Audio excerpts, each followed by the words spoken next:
আমি এখানে গোস্তটা দিয়ে দিছি। আগে গোস্তটাকে ভালো করে কষিয়ে নিব। মরিচের গুঁড়াটা একটু কম দিচ্ছি, কারণ মরিচটা একটু বেশি দিচ্ছি। আবার বিরিয়ানিও তো ঝাল হইলেও আমার কাছে ভালো লাগে না, মানে বেশি ঝালও লাগবে না আর ইয়েও লাগবে না। এই যে দেখো অনেকগুলো মরিচ দিচ্ছি আমি এখানে। মরিচ দিচ্ছি দেখা আমি মরিচের গুঁড়াটা আমি কম দিছি। আমি এখন এটাকে ভালো মতো কষিয়ে নেব।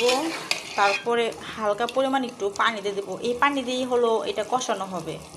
পরে একটু পানি দিয়ে আর একটু ভালো করে কষিয়ে নেব, তারপরে চালটা দিয়ে দেবো। আমি জানি না কিভাবে কেউ মানে অন্যরা বিরিয়ানি রান্না করে, আমি যেভাবে রান্না করি ওইরকমভাবে আজকে দেখালাম।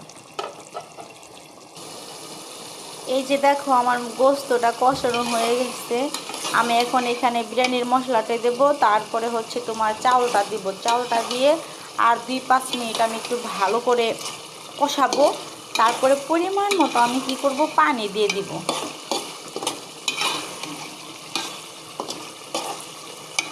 তেলের পরিমাণটা একটু বেশিই দিছি, কারণ চালটা ফুটতে হবে না, ঝরঝরা হবে, সুন্দর হবে। তেলের পরিমাণটা একটু বেশি দিই।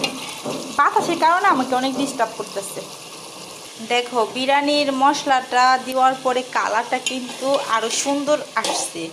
এর জন্য যদি শুকনা মরিচের গুঁড়া হালকা দাও তাহলে বিরিয়ানির কালার মানে মশলাটা দেওয়ার পরে কালারটা কিন্তু আরও অনেক সুন্দর আসবে এবং মানে ভালোও লাগবে দেখতে।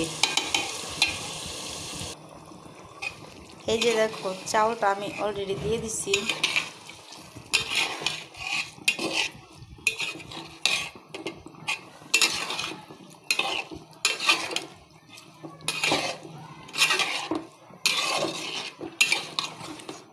জানলাটা আটকে দিই।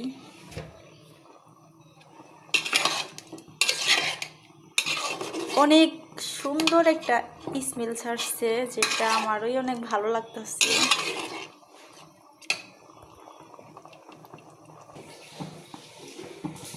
এই হচ্ছে আমার বিরিয়ানির ফাইনাল লুকটা। কেমন লাগতেছে দেখো, অনেক সুন্দর কিন্তু হয়ে গেছে বিরিয়ানিটা, একবারে পারফেক্টভাবে হয়ে গেছে। চালগুলো সব ফুটে গেছে। আশা করি তোমাদের কাছে ভালো লাগবে। তো ভালো থেকো সবাই তোমরা। বাই বাই, আল্লাহ হাফেজ।